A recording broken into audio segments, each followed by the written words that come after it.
Inside Hilltopper Athletics is brought to you by Panhandle Cleaning and Restoration. Here's your host, Lynn. Welcome to Inside Hilltopper Athletics, basketball edition. We took the week off last week with it being the Thanksgiving week, so joined by head coach Kyle Cooper of our women's team. Did you have a good Thanksgiving for starters? We did. We had a really good one. It was good to decompress, get some time with the family, so that was good. Hopefully yours was as well, and you could step away. Yeah, absolutely, and sometimes I think we all need those breaks, so it couldn't have gone any better. When we did the show the last time, we had just come off the opening weekend where we went 1-1, the 2 overtime games. So kind of just fill us in, what has happened basketball-wise on the court since our last show? Yeah, since our last show, we've gone 2-1. We went on to Ohio Dominican and took a loss there against a team that really grinds you out. And I think a little bit of our inexperience and still what we're trying to build chemistry-wise right now showed in some moments. But we learned a lot from it. We bounced back really quickly, needed to get ready for conference play, which obviously we know that's paramount, is winning conference games. So we were fortunate to go on the road against Alderson Broadus, played really well, found ways to create some gaps so that down the stretch we can continue to evolve as a program, steal a win on the road, which is always important. Then came back against a Notre Dame team that's got some weapons and thought we played really, really well to enter the break, which as a coaching staff, not only do you want to play well, but we all know sometimes it's hard to keep people in tune when they know 4 and 5 days are coming off. And I thought our players showed maturity and growth, and we made some strides.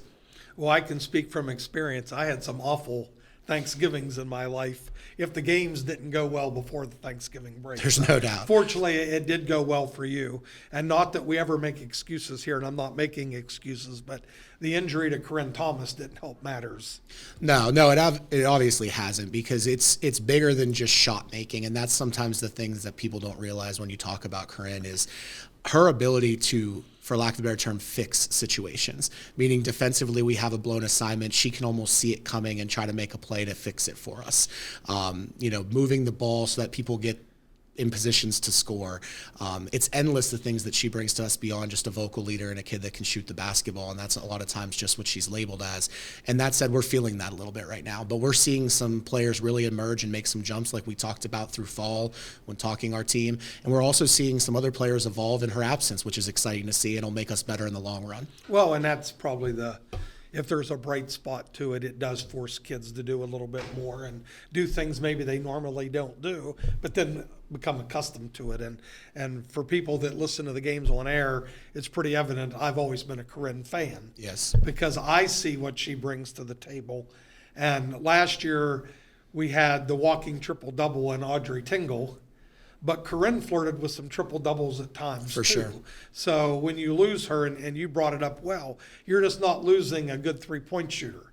You're losing a team defensive player and a kid that gets offensive rebounds, et cetera, et cetera. So let's hope that you weather the storm, you get key kids back. Absolutely. As we have key conference games coming up. So this week, and we always tape the show on Tuesday. Tomorrow night you play West Virginia Wesleyan. What do we know about them?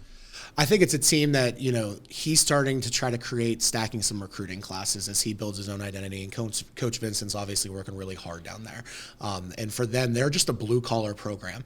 And they're a program that is going to attack you on the glass hard. They're going to be physical. They're athletic. They fly around. And in turn, we have to really make sure we play our brand of basketball, not theirs, while limiting their opportunities, especially on the glass. So it's a game that you go on the road and you need to handle business, because they're going to come out and they're going to throw some punches at us early, and we've got to be ready to weather that. Yeah, and just to date myself, I always say I'm 180 years old. I can remember when he was a young coach for the Alderson Broadus men's team. Yeah. And had some really good teams as well. He was prior to Greg Zimmerman. Yeah. To show you how old I am. Yep. But that'll be interesting. And then Saturday we play. We're not on the road. We're at home on Wednesday. But Saturday we go on the road to Davis and Elkins. And that's a team that, again, new coaching staff, late hire, so they've had kind of an evolution that's been tough for their roster. But it looks like they're trying to gel together, and they're putting some points up. So it'll be a tremendous challenge on the road. Any road game is obviously tough. But flipping back to Wesleyan, glad to be at home again, because we had a tremendous crowd going into the break, and it was awesome. And if we can continue to have that kind of turnout from Hilltopper Nation, I really like our chances at home. Right, and we talked about this on the air at your game. That was your first home game because you didn't even play any scrimmages at home. So it was nice for Hilltopper Nation, as you referred to them, to actually see your team play live. Yep. And we know once you get into conference play, every game's vital. Every team goes into the season say, we play for conference championships first. Right. So, it is an exciting time. Always compounded, though, by maneuvering around the end of classes, finals, etc. So talk a little bit about a head coach. Yeah, and it's tough because, it's one of those things, they are student athletes. And in our program, we've got kids in all sorts of different majors. And that said, they do have a lot on their plate here. So, we're currently in dead week, but dead week has a lot of assignments to be turned in, a lot of tests to be taken, and then it transitions right into finals next week. So you're constantly balancing that. Communication is so essential.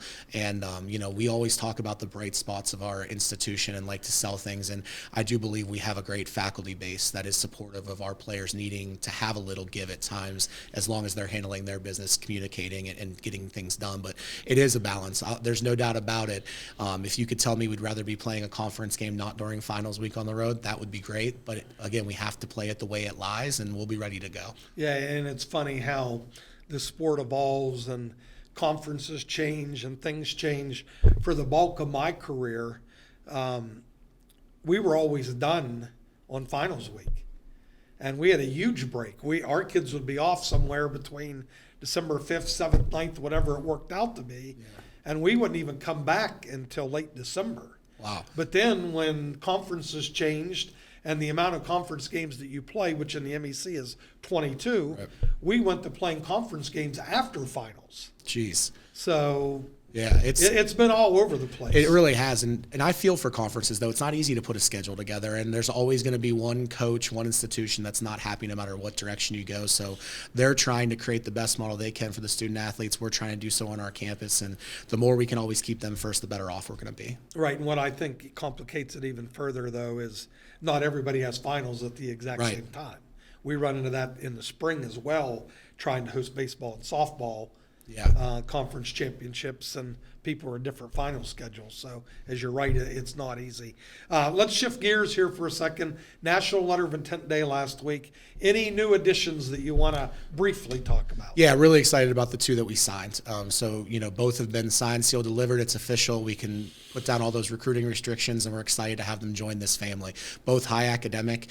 First one being Reagan Vinskovich from Union Local High School, and she played for the West Virginia Thunder AAU organization. So we're really excited about her. Big time get for us. I think we sold one from D1. She's a 6'3" kid that's skilled, that can move, and I think she's an instant impact kind of post player. And then Sophie Abraham, who's another local player from Wheeling Park. Her best basketball is 100% ahead of her. She's long, lean, athletic, and if we can continue to get her to understand how to play the game and in our system, she's going to have an opportunity to have a good career with us as well. So excited about the addition of those two to this family, and great academic kids, great people, great families. Yeah, and we know that recruiting, you're going to get kids from all over, but sometimes it's nice to get local kids as well. So yeah, absolutely. The OVAC well represented, and best wishes to them as they finish up their senior year, and hopefully we get them healthy and ready to go next year. Well, that wraps up the women's basketball side of this podcast. Coach, again, good luck this week. Good luck tomorrow night, and hopefully I'll be on the road with you guys on Saturday. Yep, look forward to it. Thanks, Coach. All right, we're going to take a break. We'll be back for the men's part. The Panhandle Difference. It was a really easy process getting started with them, and then bam, it just took off.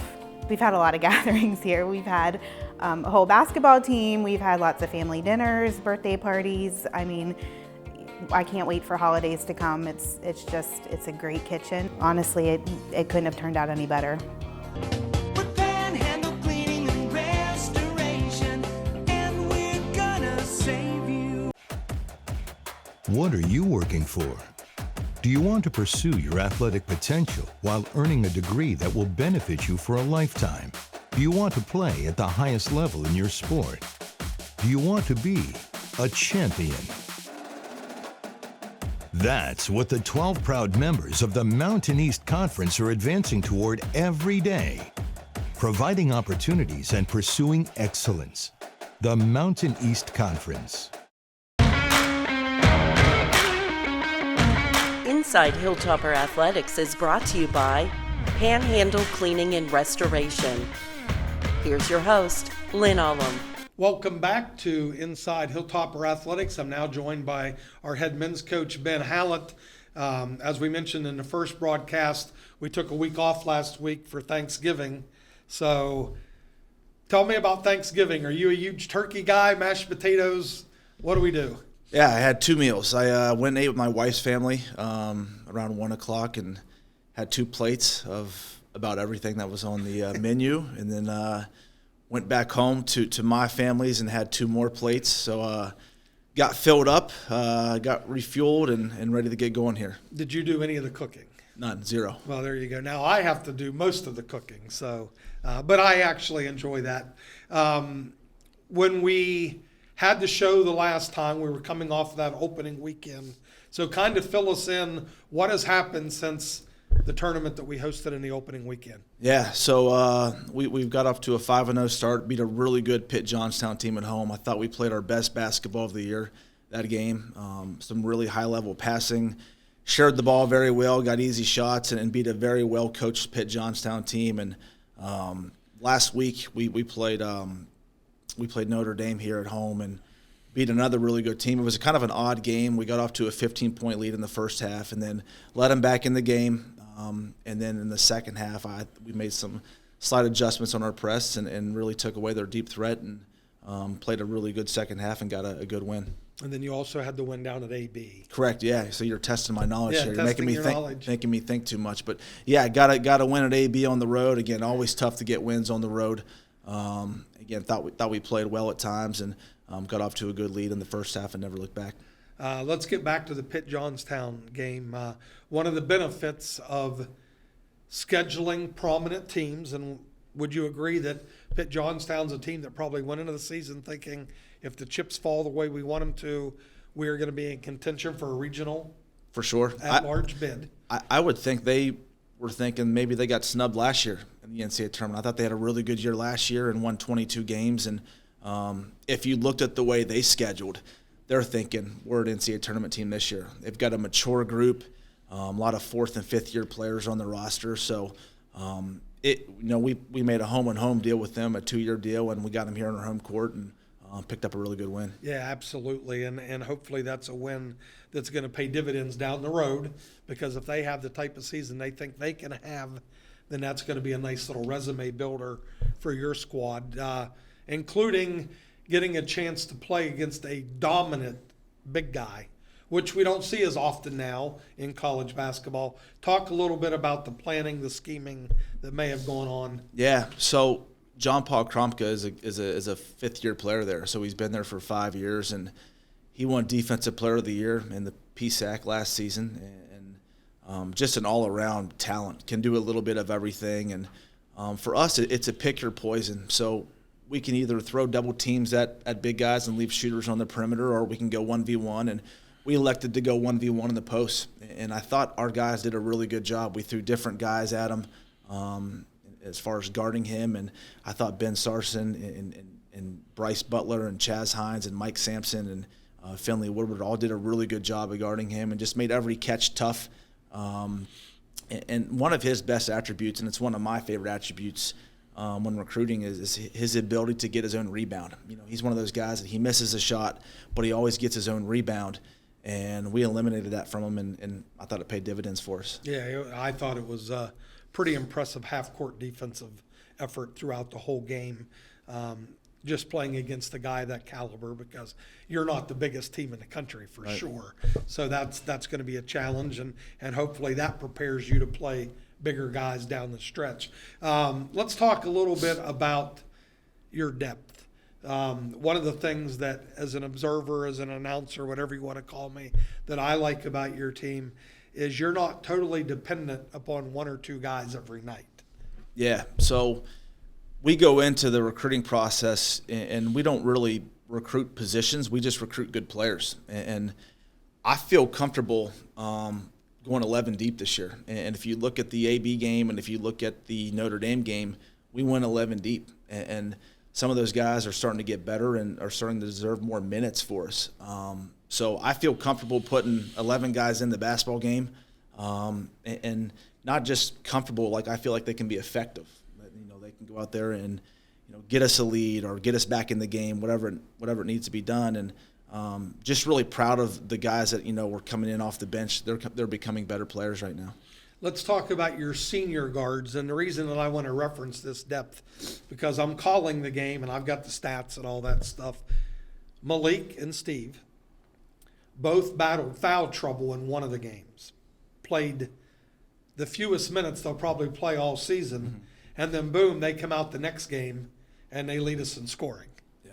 And so again, that demonstrates that your system isn't always dependent upon one or two guys. Yeah. So as far as our guards, like, I feel better about this group of guards than I have in my 5 years as head coach. And you know, the 5 guys that we've got have all had success at the Division II level. You know, the 3 guards that we start are all fifth-year guys. They're all graduate students right now, and they're all physically mature and played in a ton of games and won a ton of games. And the 2 guards we have coming off the bench, Zach Russell and Alec West, are both serious basketball players. Alec West was an all-conference guy at Ohio Dominican, and everyone knows Zach Russell's success here, and both of those guys are playing at a high level. So feel really good about our guards, and they're all healthy right now, and they're all practicing well. So we're going to continue to lean on those guys throughout the season. And when I was talking senior guards, because they were in foul trouble, I don't want anyone to think that I was omitting Christian, because he obviously had a great breakout year last year, and he does it defensively. He's knocked down some big threes for you guys. So I'm going to put you on the spot, because I debate this with these guys all the time. Fastest guy on the team. From point A to point B, I'm going to say Steve. Laterally, Malik. How about that? But Christian says he's the fastest. Of course he does. Of course he does, yeah. That's something that we debate all the time. Let's switch gears here real quick. I asked the same question to Kyle Cooper in the first segment. National Letter of Intent Day last week. Talk about new additions. Signed 3 good high school players.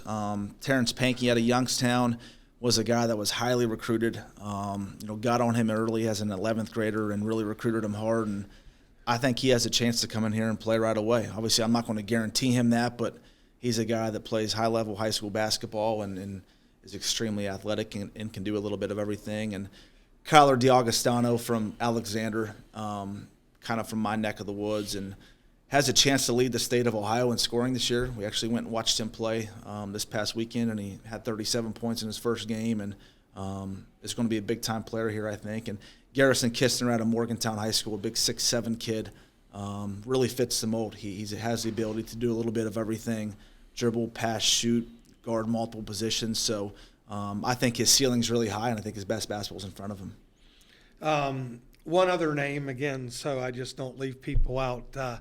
But we don't even need to talk about him because his play speaks for itself, Bryce Butler. Yeah, like, he's just really good. He's just really good. And, like, I was thinking about him on my way up to work today. Like, before the season started, I didn't know how much better he could get. He's continuing to do things that, like, amaze me. Like, the ability for him to make tough shots, or, the passes he's thrown. He's a jack of all trades, and his leadership is just off the charts right now. And it's pretty cool when you're the head coach and your best player does everything right in practice, and the other guys just kind of watch him and say, well, if he's doing it, I must do it. So that's his best attribute, is he just does the same things every day. All right, let's talk about this week. We have a game tomorrow night. What do you know about West Virginia Wesleyan? They're trying to find themselves. Here's what I'll say about Wesleyan. Like, they're 0-5 right now, but if you look at their schedule, they've played IUP, they played Fairmont State, they've played Cal, and they played Robert Morris. So they've had a tough schedule so far, and they've competed, they've battled. They want nothing more to come in to our building and beat us. So, like, we can't let our guard down, and we have to come out and play extremely hard, and we can't take a step back. And then Saturday, we're going to Davis and Elkins, which Coach Bondragon has completely flipped the script there. They're 5-1 right now. They just won a double overtime game with Seton Hill, which I had the pleasure to watch last night. It was a really good game.